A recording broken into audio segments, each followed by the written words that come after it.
แขวงสวรรณเขตผู้ไทยเมืองวังอ่างคำและกับผู้ไทยเขตนายมและผู้ไทยอัศพรที่จริงแล้วชนเผ่าผู้ไทยนี่กระจายกระจายอยู่หลายๆบ่อนเนาะโดยเฉพาะแล้วอยู่แขวงสวรรณเขตก็จะมีทุกๆเมืองแล้วก็อยู่แขวงคำโมนนอกจากนั้นก็อยู่แขวงบริคำไส้สารวัตรและจำปาสักก็จะมีส่วนน้อยเนาะและส่วนหลายแม้นอยู่แขวงสวรรณเขตที่อาศัยมายาวนานแล้วหลายร้อยปีละหลังจากที่พวกเขาอพยพจากตอนเตอของประเทศจีนแล้วลงมาอยู่ภาคกลางของประเทศลาวนี่ก็สร้างบ้านแปลงเมืองอยู่กับอาณาจักรล้านสางจนฮอดเป็นประเทศลาวในปัจจุบันนี้ที่มีแม้ยิ่งชนเผ่าผู้ไทยมีความสามารถด้วยการตำหุท่อไหมแล้วก็เล็งม้อนมาแต่โบราณกาลเนาะปัจจุบันนี้ส่วนเครื่องแต่งกายสำหรับผู้ไทยก็คือเห็นอยู่ปัจจุบันนี้เนาะก็จะมีผ้าสโลงผ้าเข็นแล้วก็ผ้าดามผ้าห่มผ้าลายผ้าจ้องลายชนิดผ้าเนาะเพราะว่ามันมีความสำคัญต่อชีวิตประจำวันนะใช้แตกต่างกันเนาะมีความสำคัญต่อชีวิตของชนเผ่าผู้ไทยตั้งแต่มื้อเกิดจนฮอดมื้อตายก็ยังมีผ้ามีความสำคัญก็บ่งบอกถึงเอกลักษณ์เฉพาะของเผ่าผู้ไทยโดยเฉพาะลวดลายผ้าเนาะมันจะมีลายพันมหาลายนาคลายกาบแดดลายเบอร์บุญหรือลายอื่นๆนับแล้วกันลาย10กว่าลายเนาะที่เป็นเอกลักษณ์ของชนเผ่าผู้ไทยทางด้านสีสันหลักทางการรูปแบบการตั้มก็จะเป็นเอกลักษณ์เฉพาะเบิ่งเพราะเขาจะเบิ่งออกว่าเป็นเอกลักษณ์ของชนเผ่าผู้ไทยอาหารประจำผู้ไทยกินอยู่แต่ละมื้อเนาะก็มีโดยเฉพาะก็แม่นแจ่วขี้สูบแกงบอนนิ่นอ้อมบอนแกงหนังควายแกงหนังควายนี่เสิร์ฟข้าวแล้วก็เสิร์ฟผักนางเลิศผักอีเลิศอันนั้นว่าซั่นๆอันนั้นอยู่ผู้ไทย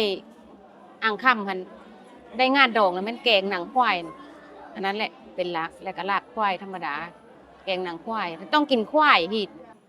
ก็จะมีหลากหลายเมนูอาหารผู้ไทยเนาะก็คือมีทั้งแกงมีทั้งอ้อมมีทั้งลาบมีทั้งแจ่วมีทั้งของหวานแล้วก็คือประเภทของหวานข้าวต้มขนมที่เป็นข้าวต้มกับข้าวต้มเบอร์ขาข้าวต้มเบอร์แขมที่เป็นเอกลักษณ์ของคนผู้ไทยฮั่นนอกจากนั้นจะมีวัฒนธรรมการอยู่การคลั่มต่างๆที่เป็นชีวิตประจำวันของคนผู้ไทยนะก็จะมีหลายอย่างในวัฒนธรรมผู้ไทยก็ถ้ามีโอกาสเนาะก็ยังคือไปเบิ่งสัมผัสได้บรรยากาศของคนผู้ไทยนะจะมีเครื่องดนตรีที่เป็นว่าอย่างนึงก็คล้ายๆกับคนลาวแต่ว่ามันจะมีเอกลักษณ์เฉพาะโดยเฉพาะทำนองดนตรีผู้ไทยเนาะก็คือลำผู้ไทยเครื่องดนตรีที่บ่งบอกถึงคนผู้ไทยแท้ๆกับปี้ผู้ไทยเนาะแล้วก็ซ้อกระบังกระจับปี้แล้วก็รวมกันก็เป็นแคนที่เป็นวัฒนธรรมโรมของชาวลาวนะแล้วก็เป็นกลองเป็นซิ่งเป็นซาบที่เป็นมีและอย่างนึงก็คือ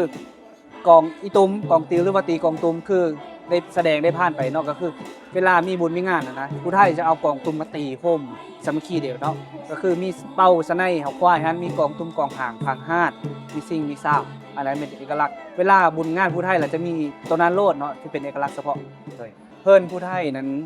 ก็จะมีเอกลักษณ์เฉพาะโดยเฉพาะแล้วการวิธีการจัดวางเนาะโดยเฉพาะเพิ่นใหญ่หรือเพิ่นโหลงเนาะในห้องนะหรือเพิ่นนอนก็จะมีโกงเพิ่นมีห้องและทั้งมิเซ่หรือว่าเกยเพิ่นจะแยกออกมาเนาะเราจะมีเหลาเข้าแล้วมีเพิ่นโคเฉพาะเนาะและเอกลักษณ์อีกอย่างนึงก็คือผู้ไทยจะเอ็ดอยู่2โจหรือ2หลังคาก็คือห้างลิ้นหรือห้างจะโลภาษาผู้ไทยเนาะก็คือลอดกลางเพิ่นนั่นจะเป็นอาจจะเป็นเอกลักษณ์ผู้ไทยอย่างนึงและโดยเฉพาะแล้ว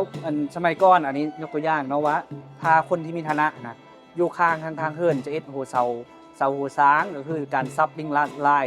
เสื้อแล้วก็มาประดับประตูบ้องเนาะหรือว่าปงเอ็มเนาะก็จะเวลาที่เพิ่นจะไปเดินทางไปโดยสางนะสางก็จะมาเฮงเกยอยู่หั่นเนาะก็คือจะขึ้นหลังสางจะลงทางพันประตูปงเอ็มหั่นเนาะหรือว่าประตูบ้องภาษาผู้ไทยฮ้องเนาะก็จะลงทางนั้นอันนั้นเป็นเบิ่งเบาะฐานะของการอยู่เฮิรนผู้ไทยมันจะมีเอกลักษณ์เฉพาะแบบนั้นเนาะเจ้าก็ขอฝากถึงลุ้นลูกลุ้นหลานนี่แหละเนาะว่าจะให้ฮักเผ่าผู้ไทยแล้วก็นับถือฮิตของนี้จังหันก็เชิญโซนเอาบรรดาเผ่าต่างๆหั่นนะก็ให้ฮู้ว่าจะให้ถึงว่าผู้ไทยนี่เป็นความสำคัญมีความสำคัญแท้และในการนุ่งถือนี่ก็แม่นทอดให้รุ่นลูกรุ่นหลานสืบทอดตั้มฮูกท่อใหม่ขอเพิ่มเติมเนาะขอเสริมเรื่องอยากฝากถึงคนรุ่นใหม่โดยเฉพาะและทั้งผู้ไทยแล้วก็คนลาวหรือกลุ่มอื่นๆเผ่าอื่นๆเนาะปัจจุบันนี้ผู้ไทยเฮานี่มันเน้นเอกลักษณ์การอนุรักษ์ประเพณีวัฒนธรรมผู้ไทยโดยเฉพาะการนำของเมืองวีระบุรีเป็นความสำคัญหลายในเรื่องนี้เนาะคือโดยเฉพาะที่เป็น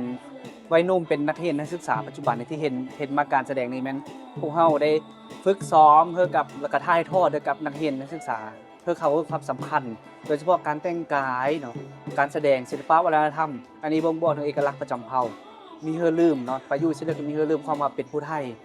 คนผู้ไทยอยู่หลายก็เพื่อพูดอยู่หลายๆบ่อนน่ะเนาะก็คือภูมิเจอความเป็นผู้ไทยแล้วก็คนรุ่นใหม่ก็ได้ศึกษาเรียนรู้แล้วก็สืบทอดมูลเสือวัฒนธรรมอันนี้งามของผู้ไทยนี้ไว้ มันเป็นสิ่งที่บ่งบอกถึงศาสตร์กำเนิดของเฮาเนาะก็คือถึงแม้จะก้าวหน้าสำเร็จแต่เฮาก็มีลืมตัวตนความเป็นผู้ไทยของเฮา